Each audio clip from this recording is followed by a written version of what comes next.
بسم الله الرحمن الرحيم الحمد لله والصلاة والسلام على سيدنا رسول الله وعلى آله وصحبه ومن والاه أما بعد. My dear brothers and sisters, this is a short reminder, and my reminder today has to do with a narration reported in the book of Al-Imam Abu Dawood.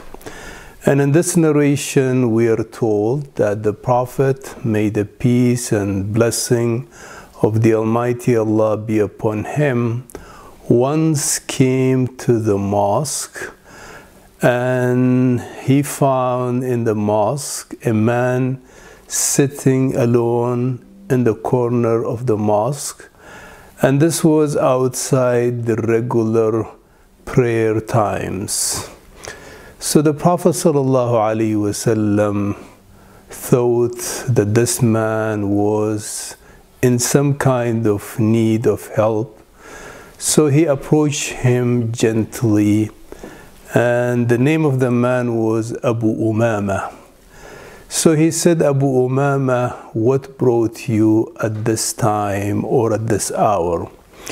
And this was a time where people will be mostly working in their farm or in their businesses. So it was unusual time for someone to be at the mosque at this particular time.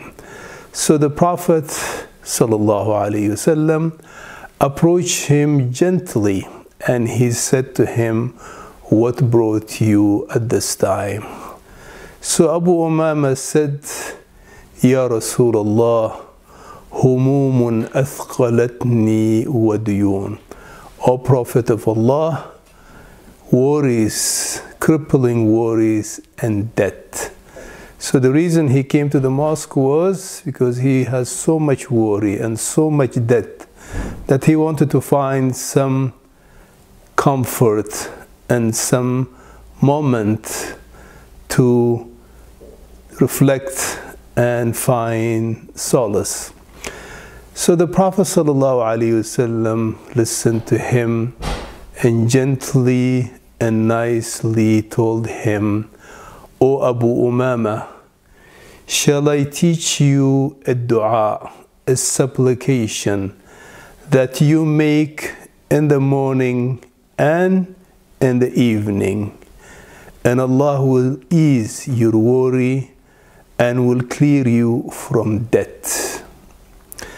Then the Prophet ﷺ went on to teach him this supplication or this dua, and it's indeed a beautiful dua.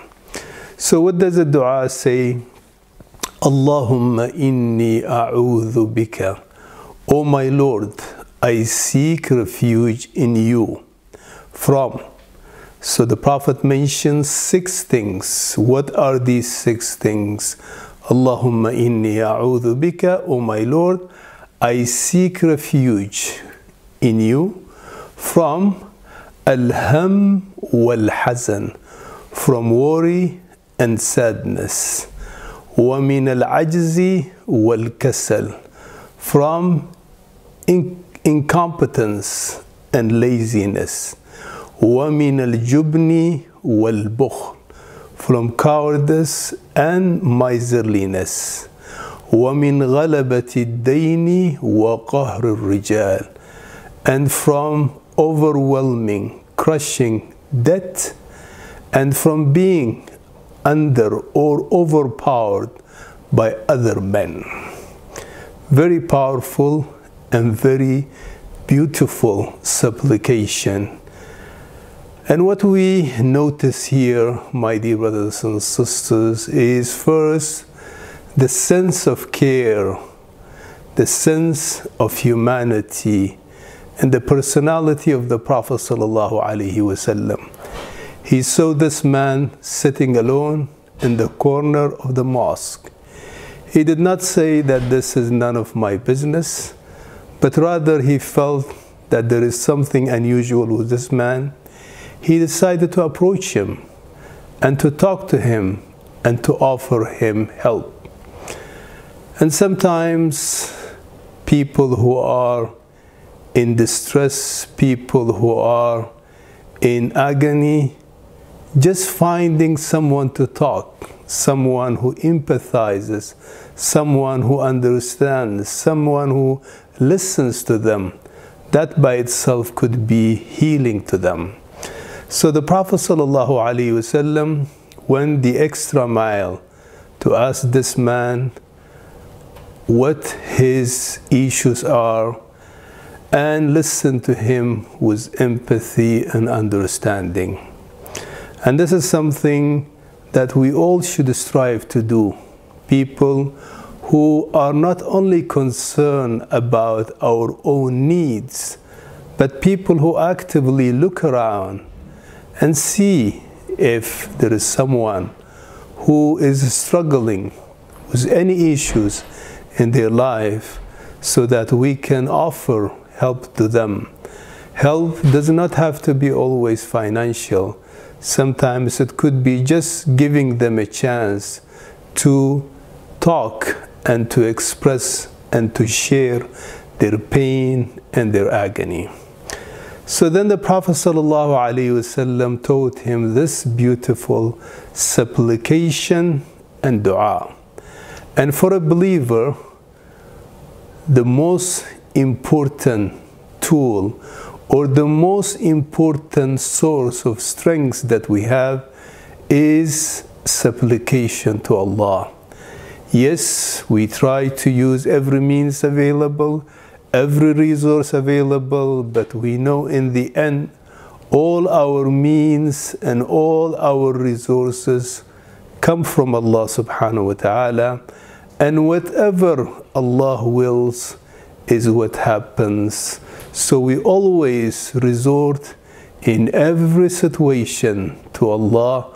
We put our trust first and foremost in Allah, and no supplication and dua will go in vain. In the Quran, Allah calls upon all of us to call Him. وَقَالَ رَبُّكُمُ ادْعُونِي أَسْتَجِبْ لَكُمْ. So in this verse we are told that Allah is calling upon us to call upon Him, to supplicate. And Allah is promising that He will respond to our call. So no supplication and no dua will go in vain. And Imam Ibn al-Qayyim confirms this and says that even if you don't see the results of your supplication right away, maybe Allah subhanahu wa ta'ala, who knows better than you what's good for your future, maybe He is giving you something much better than what you are asking for. So we should always supplicate, we should always turn to Allah. And this dua is something that we should practice. Now, a companion of the Prophet, who was always in the company of the Prophet, his name is Anas ibn Malik. He mentions that this particular supplication, this particular dua, was the most favorite dua to the Prophet. He said he used to more frequently repeat this supplication, this dua. This supplication, my dear brothers and sisters, is spiritually uplifting and mentally empowering. And let's look at what are these 6 things that the Prophet ﷺ asked Abu Umama to ask Allah protection from. The first one is worry, and the second one is sadness. Al-hammu Allahumma inni a'udhu bika min al-hammi wal-huzn. Worry and sadness. The scholars say worry has to do with the future, and sadness has to do with the past. So as human beings, we are always worried about what's coming in the future.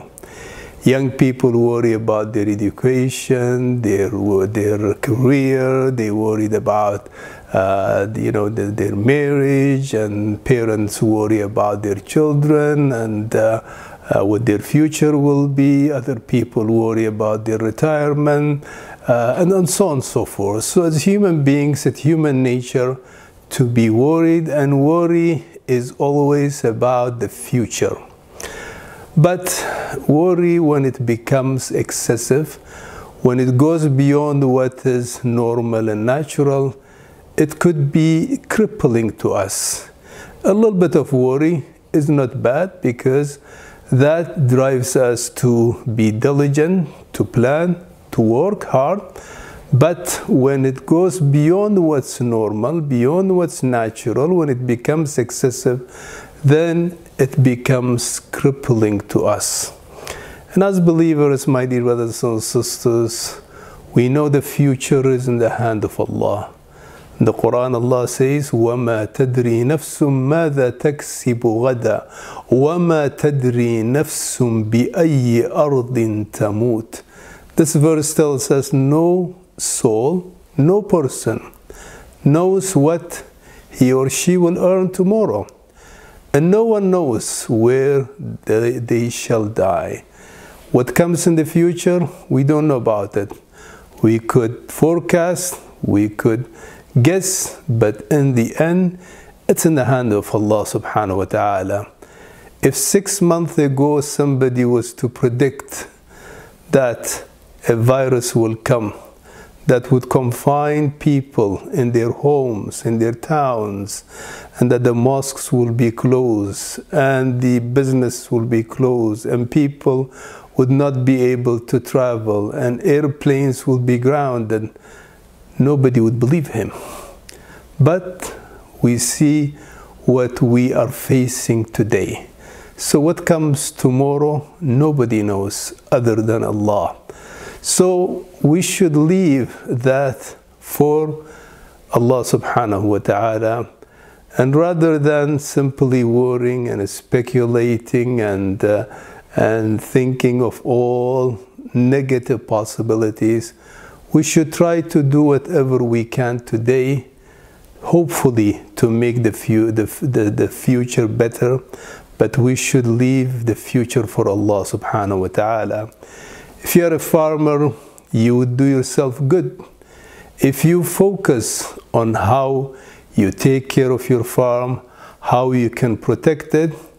But if you spend your time worrying about what could happen to your farm, maybe a tornado could come, maybe a destructive rain might come, maybe fire might come, maybe if you kept worrying about all these things that could be possible, then you would not be doing good to yourself.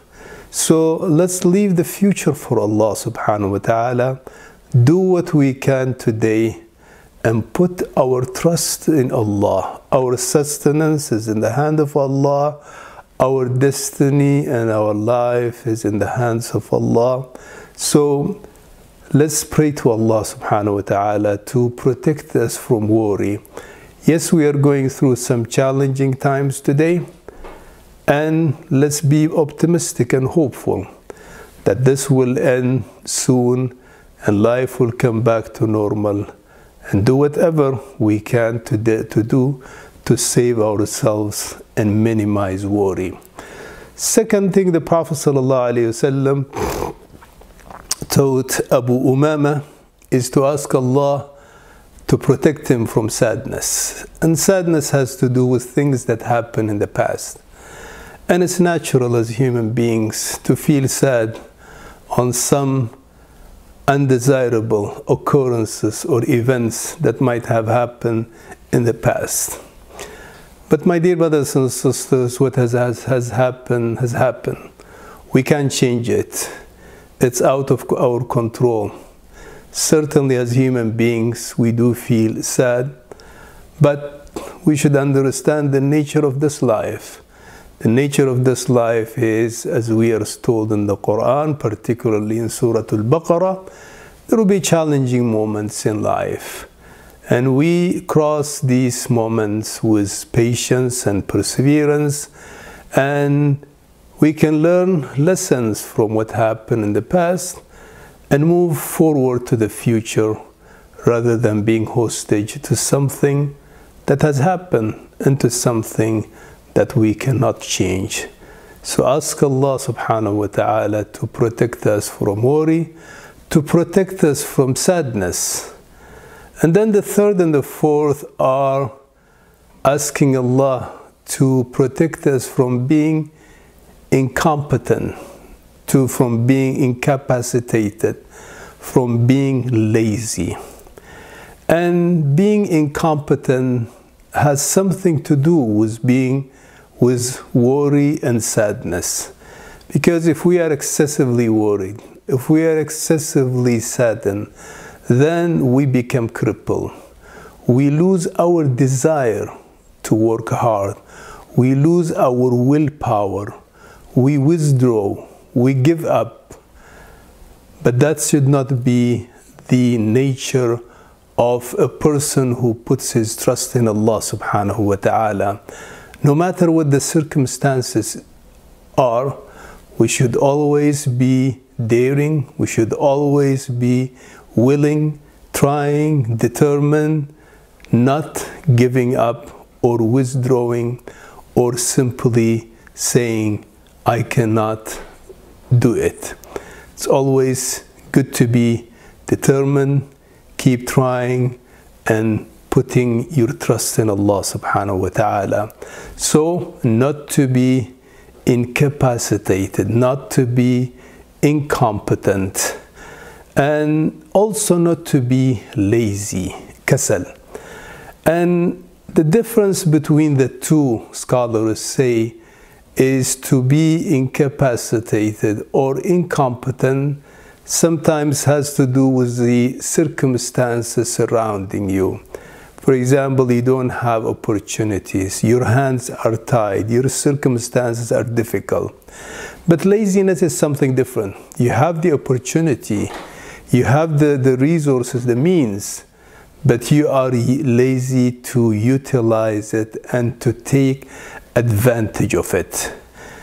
And these two are definitely crippling to us, and they undermine our potential. Now we read in the Quran the story of Prophet Musa and his people. When they were running away from Pharaoh, he followed them and he was about to catch them, and his people were panicking. Now at this difficult moment, people were, willing to surrender and to give in. So Musa was telling them, Kalla inna ma'iya rabbi sayahdeen. Nay, my Lord is with me and he shall guide me. Similarly, our Prophet ﷺ, when he was with his companion Abu Bakr in the cave, and Abu Bakr was extremely worried because they almost, they came to the cave, the enemies were searching for them.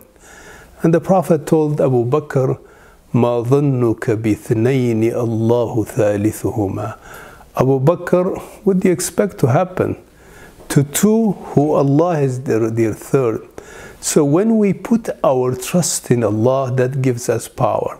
That empowers us. That gives us the will to strive and to continue making efforts.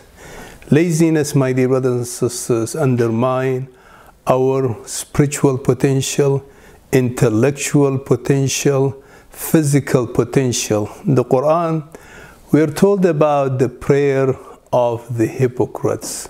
وَلَا يَأْتُونَ الصَّلَاةَ إِلَّا وَهُمْ كُسَالَى. That they do not come, they do not perform the prayer except in a state of laziness. Meaning that they don't come to the prayer with full energy. And if you don't come to your prayer with your full energy, you would not get the full spiritual potential. So laziness undermines our potential. And laziness puts us in a situation where we miss opportunities in life. So two important things: not to incapacitate ourselves, not to be mentally defeated, and also not to be lazy. So Al-ham, worry, sadness, al-huzn, and al-ajz, weakness, incompetence, and al-kasal. The next are al-jubn wal-bukhl, cowardice and miserliness. And a coward behavior is another behavior that also deprives us from reaching our spiritual and moral potentials. Because if you want to be a principle-driven person, an upright person, you need to have some courage. You need to have courage to stand alone. You need to have courage to choose principle over what's convenient. You need to have courage to be true to yourself. You need to have courage to speak the truth. And you need to have courage to make the right choice. So courageous behavior is not just being courageous in the battlefield. Courageous behavior is something we need to have in every stance in our life. The choices that we make, the relationships that we make. When we have that courage, then we would have the ability to make the right choice. And that courage comes when we have confidence in Allah, when we put our trust in Allah, and when we have no fear from anyone other than Allah. Because we know every human being, no matter how powerful he or she is, remains a human, remains a servant of Allah like anyone else. And miserliness, stinginess, that's also another behavior that puts us down and undermines our spiritual and moral potentials. Because the highest level of humanity is to live beyond yourself, rather than always being me and me, rather than always being occupied with filling your pocket, rather than always being occupied with filling our belly. We would be thinking of others, sharing, caring. And that's why, my dear brothers and sisters, one of the most important pillars of Islam is the pillar of zakat. And zakat is not a ritual. Zakat is a noble concept based on sharing and caring and giving.